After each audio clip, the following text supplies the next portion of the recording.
Alors, je ne le pressens qu'en 1987. Moi, j'ai connu Thomas Sankara parce que j'animais, c'est la période où je dirige Libération Afrique, Caraïbes Pacifique, et j'ai fait un numéro spécial sur Old Volta, mais puisque le temps que le journal sorte, c'est devenu Burkina Faso le 4 août de cette année 84. Et donc Thomas Sankara, fallait voir l'armée voltaïque. Au sein de l'armée voltaïque, vous aviez le rassemblement des officiers communistes. C'était quand même assez singulier. Moi, à l'époque, je crois encore au raccourci militaire pour aller à la démocratie. Et ça, c'est un petit peu mon côté hispanophone, parce que j'avais vu ça au Pérou à la fin des années 60. Excusez-moi, là, ça fait un peu Mathusalem, mais on avait toujours cet espoir.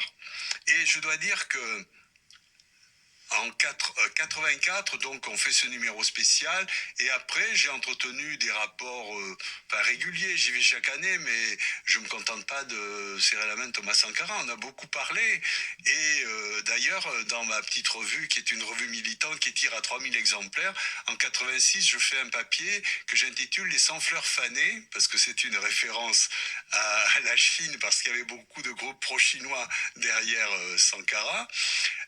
Les 100 fleurs fanées du Burkina Faso. Et au mois de juillet 86, Sankara lui-même téléphone et me dit mais la Bertie t'écrit n'importe quoi, faut venir t'informer, etc.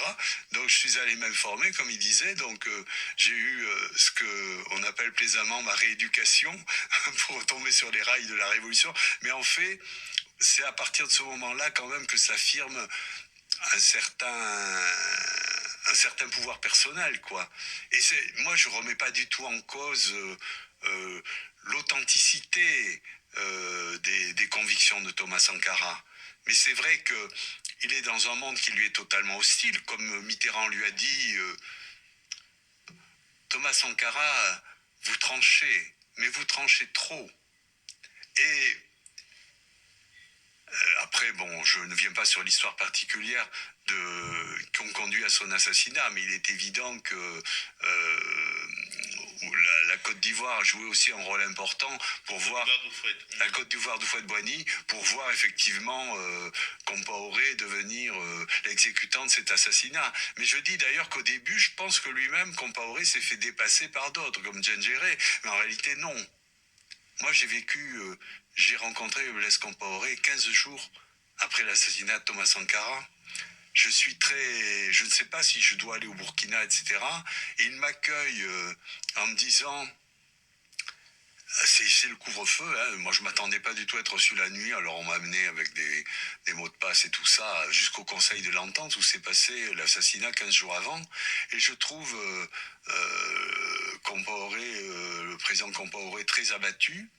Il a même des Kleenex, il me dit « Ah, ce pauvre Patrice ». Ce qui est subtil parce qu'il sait que Patrice Zagré, qui a été assassiné avec Sankara, était ce qu'on appelle en Afrique mon logeur avant. En 82, j'ai logé chez Patrice, et dont d'ailleurs le frère après a... On parle de sentiments. Enfin, oui, parce que là, je peux pas... Bon, je vais m'arrêter là. Bonjour à tous, Joubian, c'est mon surnom sur le net. Je suis accessoirement seulement, spécialiste de la France. Aujourd'hui, nous sommes donc le lundi 13 janvier 2025, déjà. Et donc, un panafricain très convaincu, un panafricain très convaincant, accessoirement seulement spécialiste de la France. Vous ne pouvez pas imaginer comment on est gonflé à bloc. Bon, je vous ai montré là un extrait, en fait, de monsieur Guy Laverty qui est interviewé par le jeune frère Kwamao. Bon, en réalité, ça faisait longtemps que je devais vous montrer ça parce que j'avais beaucoup de problèmes à régler. Hein, et puis là, maintenant, les choses vont commencer à rentrer dans l'ordre, si j'ose dire. Voilà, avec le soutien des ancêtres, naturellement.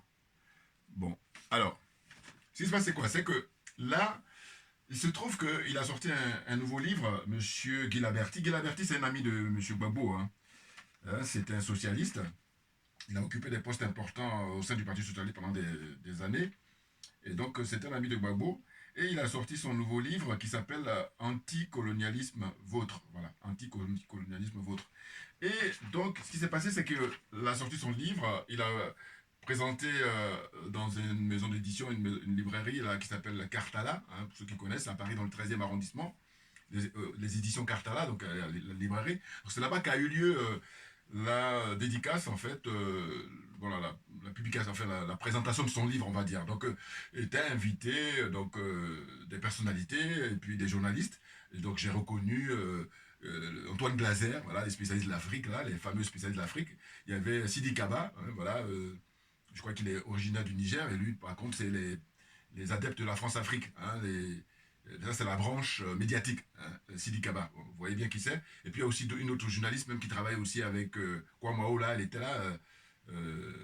Tout ça, je les ai reconnus. Et puis, il y a aussi la présence d'un ancien ministre du Niger, et qui, lui, récemment, le général Tchani, leur a enlevé la nationalité du Niger. Voilà. Donc, tout ce beau monde-là, ils étaient là-bas, dans cette librairie-là. Moi, j'y étais aussi, par curiosité.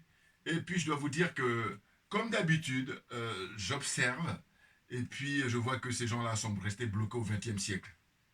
Parce que Guy Laberty, quand je l'ai écouté parler, eh ben, je suis intervenu, figurez-vous, comme d'hab. C'est-à-dire que j'adore ça, quand on dit quels sont ceux qui veulent poser les questions. Et ce que j'ai observé, c'est que lui, quand il a pris la parole pour présenter son livre et puis accueillir ses invités et tout, les personnalités qui étaient là, il parlait principalement des gens qui ne sont plus là, qui ont disparu, notamment Jean-Marie Tjibaou, l'ancien leader indépendantiste de la Nouvelle-Calédonie, rappelez-vous, FLNKS. Et puis il parlait aussi du capitaine Thomas Isidore Noël Sankara. Et moi, quand j'ai eu l'occasion de prendre la parole pour l'interpeller, je dis, écoutez monsieur, je ne comprends pas là. Là, dans votre intervention, vous ne parlez que des gens qui sont morts. Pourquoi vous ne parlez pas des gens vivants? Et là, j'ai fait, en l'occurrence, j'allais dire allusion au président Laurent Gbagbo. Voilà. Et là, il me dit, oui, mais écoutez, j'en parlerai tout à l'heure, mais quand il dit qu'il en parlerait tout à l'heure, c'était quand il va y avoir les petits fours, là, vous savez, parce que quand la conférence sera terminée, la présentation du livre sera terminée, on va se retrouver maintenant à la fin, vous voyez, avec les gâteaux, les petits fours et tout, voilà. Et là, moi, j'ai dit non, ça ne m'intéresse pas. Donc, ce que j'ai fait, je suis parti. J'ai dit non, moi j'ai vu ce que j'ai eu ce que je voulais, et puis j'ai quitté. Et puis il y a un frère là qui est un soutien de président Gbagbo, qui était surpris et qui m'avait demandé, voilà, est-ce que tu achètes le livre et tout. Puis j'ai dit, ben non, je ne l'achète pas là, et puis je verrai après. Bon, ce que j'ai répondu. Mais c'est incroyable, voyez-vous. Parce que figurez-vous que j'ai posé une question très pertinente. Ouais, c'est pour ça que je tenais à revenir là-dessus. C'est que je lui ai dit, dites-moi, monsieur, comme vous dites que longuement vous avez rencontré Thomas Sankara à l'époque, d'ailleurs vous voyez, il en parle dans l'extrait. J'ai dit, mais selon vous, est-ce qu'aujourd'hui, on était en novembre 2024, hein, donc j'ai dit, est-ce que vous estimez que il y a la réincarnation de Thomas Sankara au Burkina Faso, novembre 2024, hein, c'était le 26 novembre 2024. Et il me répond comme ça très rapidement, mais un peu énervé d'ailleurs, agacé on va dire, que non, non, non, je reconnais aucunement que c'est la réincarnation comment dire ça, de Thomas Sankara. Ah, c'est ça qui m'a fait partir en fait, voilà. Hein, parce que j'ai vu tout de suite la France-Afrique là qui se retrouvent et qui se font plaisir, complètement en décalage, complètement en déphasage, voyez-vous, hors du temps, voilà. Et lui, j'ai dit dans une moindre mesure, j'ai dit ça c'est des faux amis, dans une moindre mesure, hein. Sinon j'ai dit c'est des ennemis. Oui, parce qu'il fait partie du système, et comme beaucoup ne sont pas avertis, beaucoup ne sont pas informés, et ben voilà, ils découvrent et puis ils croient que ce sont nos amis, alors que non, nenni, voilà. Comprenez-le bien. Pourquoi? Parce que je dis, on ne peut pas à l'époque dire qu'on a fréquenté Thomas Sankara, on avait du respect pour Thomas Sankara. D'ailleurs, vous allez observer dans son interview, il souffle le chaud et le froid par moment. Voilà. Hein? Donc ils ne sont pas clairs, ils sont pas clairs. Vous voyez? Ah, c'est insupportable, je peux le dire. Là. Bon. Et puis je vous dis, moi je suis accessoirement seulement spécialiste de la France. Donc tous les acteurs français là, Guy Berthier et compagnie là, je sais, chacun qu'est-ce qu'il joue comme rôle. Voilà. C'est l'oligarchie qui les tient tous. Et puis, d'ailleurs, je ne savais pas qu'il jouait, il faisait de la musique. J'ai su là, quand je suis allé à la présentation de son livre. Donc, à l'époque, en tout cas, il y a quelques temps, il avait fait comment on appelle ça, une chanson qui dédicace au président Laurent Gbagbo, qui s'appelle Schwenningen. C'était le nom de la prison, voilà, Schwenningen, je prononce tellement mal, excusez-moi. La prison où se trouvait le président Laurent Gbagbo quand il était à la CPI. Bon. Mais j'ai essayé d'écouter cette chanson. Alors évidemment c'est la chanson française, hein, jouée un peu dans le style des chanteurs comme Brassens et tout ça. Bon. Mais moi ce qui m'a surpris c'est que quand vous écoutez, mais je me dis mais quand vous finissez d'écouter ce morceau-là, vous allez interroger tous les citoyens africains de président Gbagbo et vous allez faites une devinette. Vous dites, mais quand vous écoutez ça, ça vous dit quelque chose? Eh bien, je vais vous dire, peut-être il y a une ou deux personnes, mais sinon tout le reste, ils vont rien comprendre. Parce que, au lieu de dire directement Gbagbo, eh ben, on l'a fait, alors je t'embrouille, je t'endors, à la française, quoi, voilà, c'est vrai.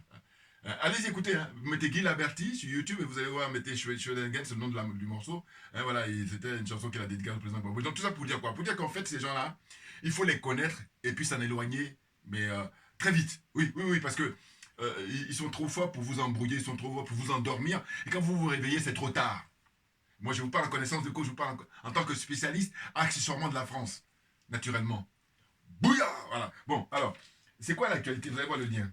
En fait, je fais le lien parce qu'il y a le capitaine, justement, Ibrahim Traoré, qui était en déplacement, comme vous avez bien vu, au Ghana. Je vous montre d'abord cet extrait-là, et puis après, je vais continuer dans mon speech, que d'ailleurs certains ont déjà vu. You can also see how popular Mr. President is in Ghana.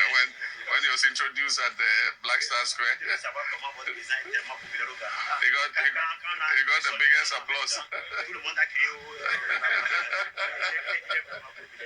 Thank you, my brother. Thank you very much. Yes. Captain Ibrahim Traoré.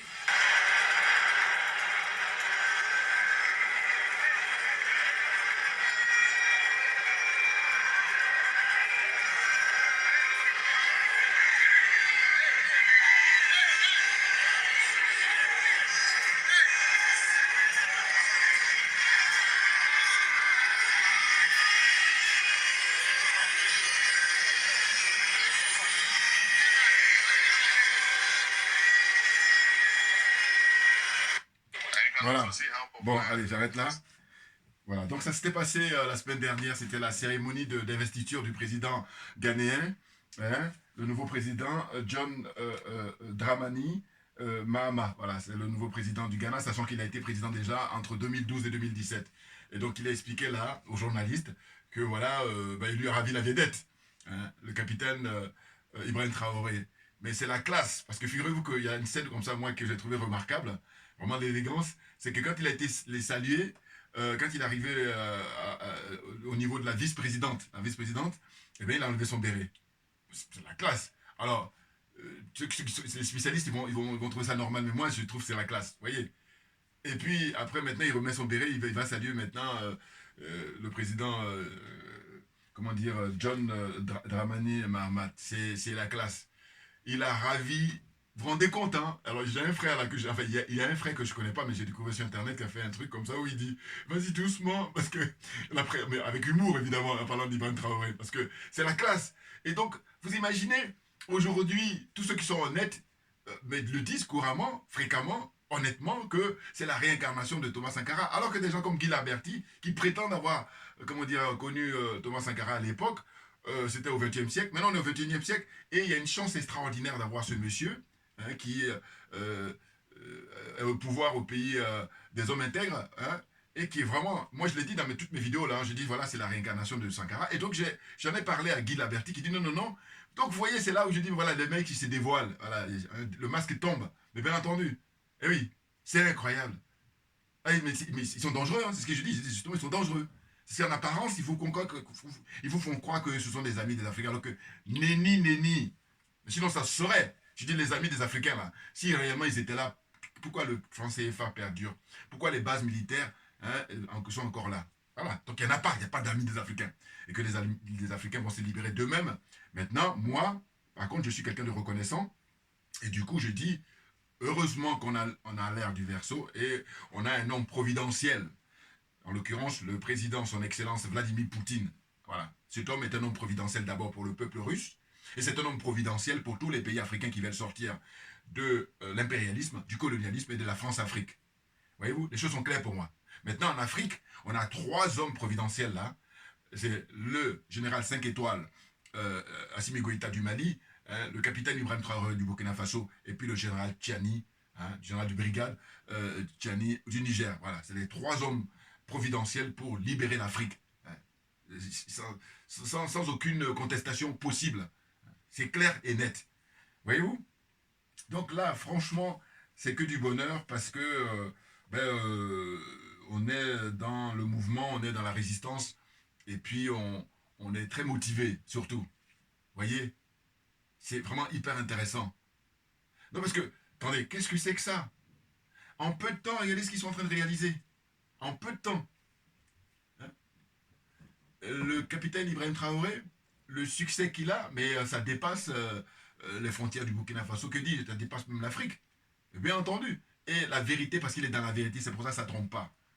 Aujourd'hui, au XXIe siècle, si vous allez dans tous les continents, quand on parle de l'Afrique, eh ben, c'est une référence. Voilà. Parce que quand il prononce ses discours, hein, ça transpire la vérité, rien que la vérité. De dire qu'on en a marre, hein, d'avoir la tête sous l'eau, de ne pas pouvoir respirer, de ne pas pouvoir bénéficier des richesses qui appartiennent aux Africains en priorité. Vous voyez? Rapidement, une parenthèse. Patrice Talon, là, des zozos comme ça. Bon, c'est fou, hein?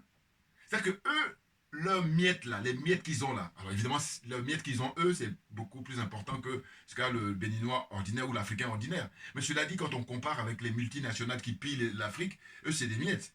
Mais eux, ces miettes-là, eh bien, ils s'en contentent et puis ils sont là pour jouer les dieux, pour maltraiter le peuple, pour malmener le peuple, pour punir le peuple, pour, comment dire ça, c'est incroyable. Donc il a passé son temps à mentir, lui et tous ses collaborateurs-là, sur le fait qu'il n'y avait pas de base française là-bas, comment dire ça, au Bénin. Et là, regardez l'actualité, il est rattrapé par l'actualité, lui et ses collabos, au sens où il y a malheureusement, là, je crois que c'est la première fois, hein, qu'il y a autant de soldats béninois qui sont tombés comme ça par ces mercenaires-là, voilà, soi-disant djihadistes, 28. Vous vous rendez compte? Donc moi, ce que je dis, j'ai dit, bon, ben, le moment est venu que le peuple fasse partir Patrice Talon, même si c'est vrai que son mandat, il reste maintenant 1 an, voilà, hein, en 2026. Mais, et d'ailleurs, ils sont mieux, hein, ils ne s'expriment pas là, alors qu'habituellement, ils viennent au micro pour mentir, mais là, avec ce qui s'est passé là, non, ils ne s'expriment pas. Quand je dis il au pluriel, hein, Patrice Talon d'abord, et puis ses collaborateurs. Je ferme la parenthèse, je reviendrai comment dire, prochainement là-dessus, sachant que le frère Kémy Seba a annoncé officiellement qu'il est candidat. Donc, on est dans l'excellence là, voilà. Donc pour revenir à nos faux amis là, ce sont des faux amis, hein, Guy Laberty. Ouais. Non mais attendez, moi faut m'expliquer. Si tu dis que tu as de l'estime pour Thomas Sankara, tu ne peux pas dire que tu ne reconnais pas qu'il y a sa réincarnation aujourd'hui au Burkina Faso. Pas possible. Or, le constat que je fais, c'est que je dis, voilà, c'est des France-Africains. C'est des gens qui sont des militants de la France-Afrique. Et qui est militant de la France-Afrique? Est militant pour que l'Afrique ne sorte jamais la tête de l'eau. Que l'Afrique soit toujours la dernière. Que l'Afrique soit l'endroit où on va se puiser tout ce qu'on veut gratuitement. Voilà.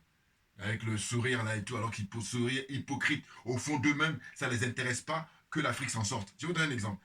Là, lors de cette conférence-là qu'il a tenue, en fait, c'est la rencontre, la présentation de son livre, eh ben, moi, je lui ai reproché de ne pas avoir parlé du président Gbagbo directement. Parce qu'il avait dit qu'il allait en parler quand on allait se retrouver avec chacun à son verre, chacun à ses petits fours là. Non, moi, ça ne m'intéresse pas. Je suis parti. Ah, je leur ai dit, j'ai dit, je m'en vais. J'ai quitté la salle. J'étais avec des amis là. On est parti. Oui, clairement. Non, mais c'est bon, quoi. Qu'est-ce que c'est? Et de mon point de vue, de mon analyse, je dis en fait, lui, quand bien même il dit qu'il est ami du Gbagbo, je suis convaincu que il ne peut pas accepter que Gbagbo prenne le pouvoir en Côte d'Ivoire en 2025. Non. Parce que justement, il est un élève de la France-Afrique, il est un élève de ceux qui détiennent le pouvoir en France, hein, qui sont les patrons, hein, de cette machine-là, de ce système-là. Voilà. Lui, c'est un élève. Voilà. Donc là, quand ils sont en concertation privée, hein, là, comme dirait l'autre, ouais, on aimerait bien être une petite souris. Vous allez voir que, non. Donc lui, sa mission, c'est de venir nous divertir. Sa mission, c'est de venir nous distraire. Hein. Et puis je vous dis toujours que je me garde parce que là, c'est diffusé au public, mais si en privé, il y a des choses que je peux vous raconter. Alors maintenant, comprenne qui veut et comprenne qui peut. Voilà, je ferme la parenthèse. Donc en fait, je disais donc, dans les petites notes que j'ai prises, hein, rapidement, Antoine Blazer, moi j'ai dit que c'était une rencontre à la librairie Cartala, hein, à Paris, dans le 13e arrondissement. Et c'était pour présenter son livre Anticolonialisme vôtre. Hein. Et puis je disais qu'il a fait une chanson sur le président Gbagbo qui s'appelle Chevenengen. Chevenengen, vous écoutez, je vous dis, moi, c'est ça que moi en tant qu'Africain, je me dis, mais enfin bon, évidemment, il fait un hommage à président Gbagbo, mais je trouve que c'est pas flagrant, voilà ce qu'il veut dire. Parce que je dis, amusez-vous, prenez la chanson dans la rue, vous faites écouter aux Africains, surtout d'abord aux Africains en général, et puis au soutien du président Gbagbo en particulier. Et puis, c'est vrai que le président Gbagbo, ses soutiens, peut-être qu'ils vont s'en remettre. Sinon, je dis, prenez les Africains, vous allez voir. Ça va être 0,01%, mais sinon le reste, non. Ils chantent sur prison là-bas, mais le président Gbagbo. Alors, je veux dire par là qu'il n'est pas direct. Et pourquoi il n'est pas direct? Mais parce que c'est l'hypocrisie française qui veut ça. Par dire, par dit. Bon, la suite. Donc, je disais qu'à cette comment dire, sa rencontre-là, il y avait Antoine Glaser, il y avait Sidi Kaba, et puis il y avait d'autres personnalités, y compris l'ancien premier ministre, enfin l'ancien ministre, un ancien ministre de Bazoum, voilà, voilà c'est ça. Hein ancien ministre de Bazoum était là-bas. Vous vous rendez compte? Voilà. Et quand il est arrivé, parce qu'il avait un peu en retard, un monsieur là, avec son costume et tout, et donc je dis, mais je comprends pourquoi il ne peut pas dire qu'il reconnaît les militaires de l'AES, bien entendu, si il est ami avec le ministre de Bazoum. Voilà, donc vous voyez ce système-là. Non, mais franchement, les bras m'en tombent, moi. Mais bon, j'étais content quand même d'y être allé, même si je ne suis pas resté jusqu'au bout, parce que je l'ai saisi là dans mes toujours objections. Je dis, pourquoi vous parlez uniquement que de Jean-Marie Tjibaou et de Thomas Sankara? Ils sont plus là. Alors, ça ne veut pas dire que parce qu'ils sont pas là. Non, je dis simplement que ce qui me dérange, c'est que je dis, il aurait dû parler d'eux, et puis aussi parler de président Gbagbo, par exemple, directement, là, quand tout le monde est là, et non pas quand après on se retrouve autour d'un verre. Vous voyez là, il y a une différence majeure, vous le reconnaîtrez. Voilà, reconnaissez-le. C'est ça. Alors, je continue. Donc, je disais, je lui ai demandé, voilà, si le capitaine Ibrahim Traoré était la réincarnation au Burkina Faso. Guy Laberty dit qu'il ne reconnaît pas du tout Ibrahim Traoré comme étant la réincarnation de capitaine Thomas Sankara. Hein, c'est ainsi que nous avons quitté la salle, nous avons quitté la librairie Cartala. Voilà. Hein, c'est incroyable, hein. Donc ce monsieur-là, Guy Laberty, il a été durant des années le responsable Afrique du Parti Socialiste. Hein, sachez-le. Voilà. Donc tous ces gens-là, quand il y a eu le procès du capitaine Ibrahim Traoré, du capitaine, comment dire ça, Thomas dans Sankara, il devait être entendu comme témoin, normalement. Mais ça n'a pas été fait.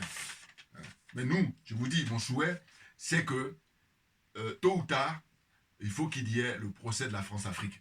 Le procès de ce système-là. Et que ce soit organisé justement par les pays de l'AES. Oui, oui, oui. Et inviter tous les panafricains, les authentiques, hein, pas les pacotilles, là, pas les faux, là, hein, pas les pseudos, les vrais, les authentiques, nous autres, voilà. Vous nous inviter pour le procès de la France-Afrique. C'est hyper important pour l'histoire et les générations à venir. Bien entendu, bien entendu. Voyez-vous?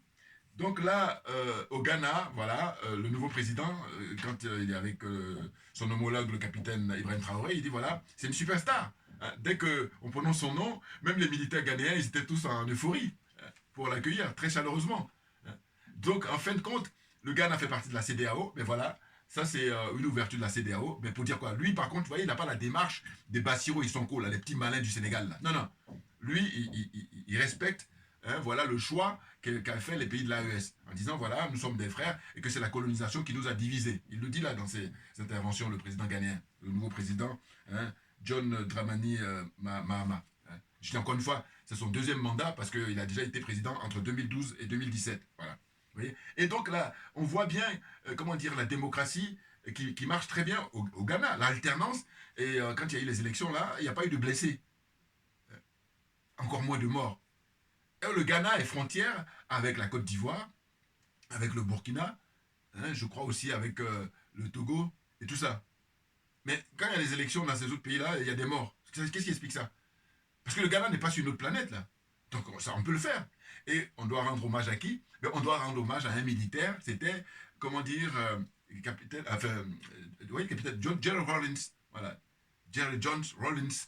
C'est lui qui a instauré la démocratie au Ghana et aujourd'hui, les générations d'aujourd'hui sont en train d'en profiter. Et d'ailleurs, le président, je crus savoir, John Dramani Mahama, son père était un ministre de Kwame Nkrumah, le président Kwame Nkrumah, voilà, le père de l'indépendance. Parce que je dis, au Ghana, il y a des personnalités très importantes dans l'histoire du Ghana, mais les deux comme ça, qui sont en vedette pour le XXe siècle, vous avez d'une part le père de l'indépendance, Kwame Nkrumah, hein, je vous montrerai tout à l'heure parce que j'aime bien, hein, à la fin, j'ai deux bouquins à vous présenter pour ceux qui ont le courage de lire.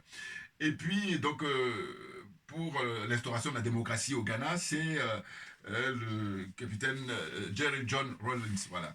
Et donc là, maintenant, ça se passe bien, voilà, l'alternance, tranquille, tranquille. On respecte, on est là pour servir le peuple, rien que le peuple. Donc toi, tu es là, tu fais ce que tu peux, et puis tu t'en vas. Si le peuple est content de toi, il te reconduit. Sachant qu'il y a on a droit à 2 mandats, je crois, et puis bon. Mais si l'autre vendu, là, hein, Nana Akufo-Addo, corrompu qu'il est, hein, et bien s'il ne l'est pas vendu, bon, mais il aurait pu avoir la chance d'un de ses partisans qui aurait pu être élu après lui, par exemple. Or là, lui, après recherche, on a compris quoi? On a compris que qui c'est qui lui a permis de venir au pouvoir, qui a financé sa campagne? Eh bien, d'une part, vous avez les Français, puis d'autre part, vous avez Alassane Ouattara. Donc, à partir de là, ils sont allés le chercher, parce que je crois qu'il était avocat à Londres, hein, là-bas en Angleterre. Voilà. Donc, à partir de là, je dis, son expérience montre que quand il y a des campagnes électorales en Afrique, il faut que les candidats qui sont validés, il faut que ça soit, leur financement soit fait par les fonds publics. Voilà. C'est hyper important, à 100%. Non, parce que sinon, si c'est financé par l'extérieur, naturellement, il y a, comment dire ça, retour sur investissement. C'est quelque chose que j'appelle la marche normale de l'histoire. Il n'y a rien d'extraordinaire. Donc, il faut éviter ça. Il faut interdire ça même complètement. Voilà, pour éviter ces genres de situations-là. Parce que là, lui, tout le temps qu'il était là, alors qu'au début, il avait suscité l'espoir, donc il nous a blagué. Oh, mais non, mais c'est dingue. Hein. Bon, cela dit, on garde le cap. Voilà, on garde le cap. La preuve en est, vous voyez, celui qui est là actuellement, John Dramani, là, voilà, il regagne le fauteuil tranquillement, et puis il fait comprendre que nous allons travailler ensemble, puisque nous sommes des frères. Voilà. Hein. Au-delà d'être faire frontière, et d'ailleurs la frontière même ça a été créée par la conférence de Berlin, donc il dit ce sont les colonialistes, donc non, il n'y a pas de raison qu'on ne puisse pas continuer à travailler ensemble, et puis même tout va bien se passer, et tout devra bien se passer, vous voyez, un peu comme je regrette que par exemple le Sénégal avec le Mali, eh ben, la démarche qu'a fait le président là, John Dramani Mahama du Ghana, vis-à-vis de Burkina, eh bien, les dirigeants sénégalais auraient dû faire pareil hein, pour le Mali. Pareil. Et non pas venir là jouer les porte-paroles de la CEDEAO. Des gens ringards, des gens has-been, comme ça. Non, parce qu'ils jouent les petits malins. C'est ça leur problème. Eux, c'est de jouer les petits malins. Ils croient qu'ils sont plus malins que les gens. Ça me fatigue. Moi, il ne faut pas savoir. Dans la vie de tous les jours, hein, je ne supporte pas ça. Parce que moi, personnellement, je suis quelqu'un, je n'aime pas croire que je suis plus malin que mon voisin. Non. Parce que je respecte. Voilà ce que ça veut dire. Oui, parce que si vous respectez les gens, on ne peut pas croire que vous êtes plus malin. L'idée même de commencer à croire qu'on est plus malin, c'est qu'on ne respecte pas. Il y a une rupture de respect. Il faut qu'on soit d'accord au moins là-dessus. On avance. Voyez-vous? Donc la suite, c'est... bon, j'ai terminé, hein, j'ai plus grand-chose à dire. Donc il dit voilà, que les pays africains étaient divisés par les impérialistes, les colonialistes, voilà.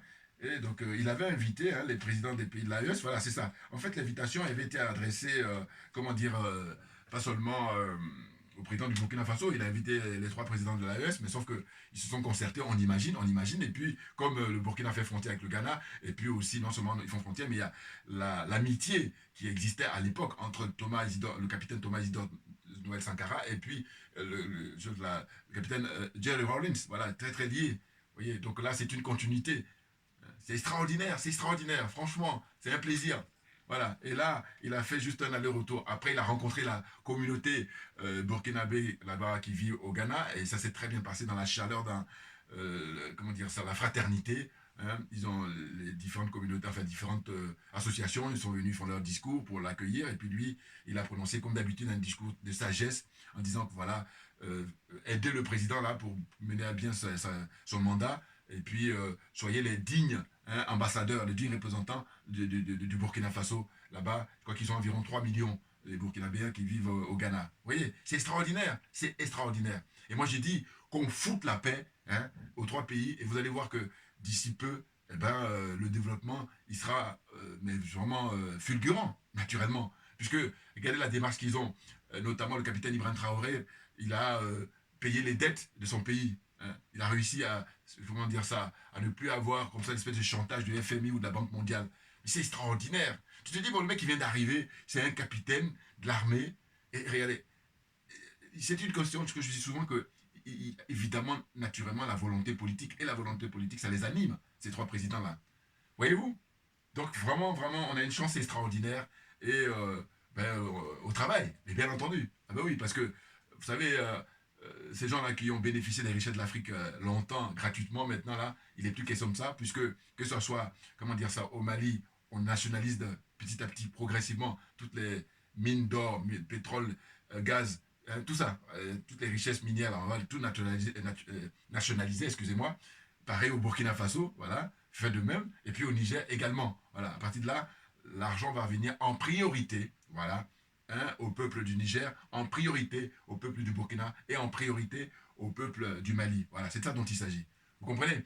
Et rapidement pour terminer, je parle de l'intervention de M. Emmanuel Macron qui a suscité beaucoup de réactions de la part des frères panafricains et tout ça. Mais moi, personnellement, ce que je dis, Manu, change rien, reste comme ça.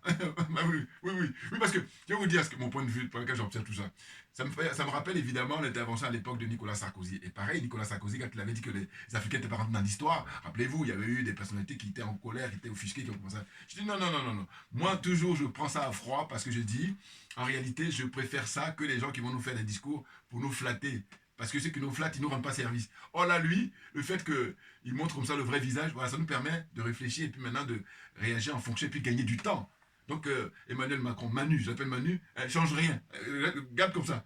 Jusqu'en 2027, voilà, je crois que c'est la fin de son mandat. Là.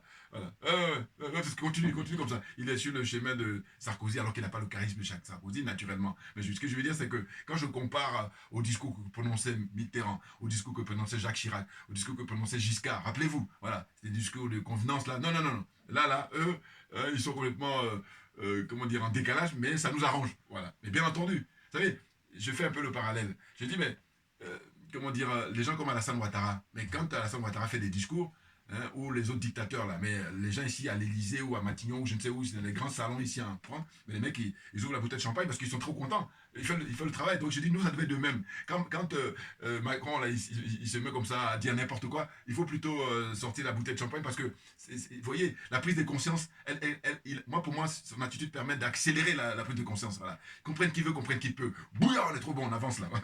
Voilà. Donc là, je vais essayer de m'arrêter là et puis je vous dis, je pense que maintenant je vais pouvoir faire beaucoup plus de vidéos parce que ça y est, on a passé la turbulence là. Normalement, hein, c'est demain matin que j'aurai la décision, j'allais dire, finale, mais peut-être aujourd'hui à minuit même, parce qu'il y a une décision importante que j'attendais là.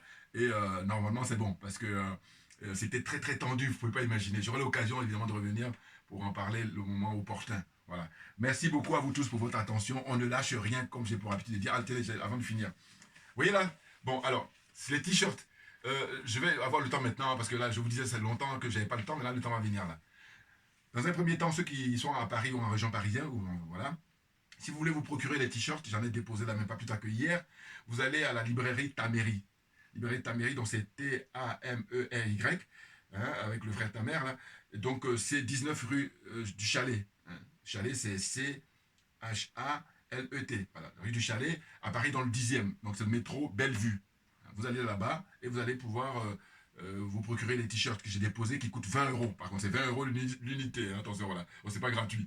Si j'avais plus de moyens, vous pensez bien. Moi, je suis plutôt allé donner gratuitement partout sur les marchés, les endroits publics, donner aux gens qui auront le courage de le porter. Hein, parce qu'il ne s'agit pas de le prendre pour le mettre dans le tiroir ou le prendre pour le porter comme pyjama à la maison. Non, non, non. Il faut pouvoir le brandir hein, parce que le slogan, il est très fort. Il participe à l'éveil des consciences. Voilà, c'est ça dont il s'agit. Donc, ceux que ça intéresse, librairie Tamery à Paris, dans le 10e arrondissement, métro, comment dire, Bellevue. Hein, Belleville, excusez-moi, Belleville, à Paris dans le 10e. Et donc c'est 19 rue du Chalet. Voilà. Mais, la librairie Tamery, voilà. Tamery, hein, T-A-M-E-R-Y. Vous allez sur internet, vous tapez, vous allez voir tout de suite l'adresse. Voilà, voilà. Donc pour finir, écoutez, le père du panafricanisme, hein, l'un des pères du panafricanisme, et puis surtout le père de l'indépendance au Ghana, j'ai nommé Kwame, le docteur Kwame Nkrumah. Voilà. Donc, deux ouvrages là, il y a son autobiographie. Hein, toujours, je dis ceux qui ont le courage, parce que je dis blabla, c'est bien, mais la lecture, c'est encore mieux. Voilà, vous voyez, c'est ça, il faut se procurer, c'est intéressant. Sa biographie. Et puis, autrement, il y a l'Afrique doit s'unir. Alors, Africa Unite. Voilà. Ça, c'est vraiment comment dire, des réalités comme ça qu'on doit méditer en permanence. Voilà, Africa Unite, eux, ce sont nos dévanciers. Ils ont compris très tôt ce qu'il fallait pour que l'Afrique ait sa place qui lui revient, la place du numéro 1, tout naturellement. Merci beaucoup et puis à très bientôt. On lâche rien, mais parce que c'est nous qui avons raison. Merci bien.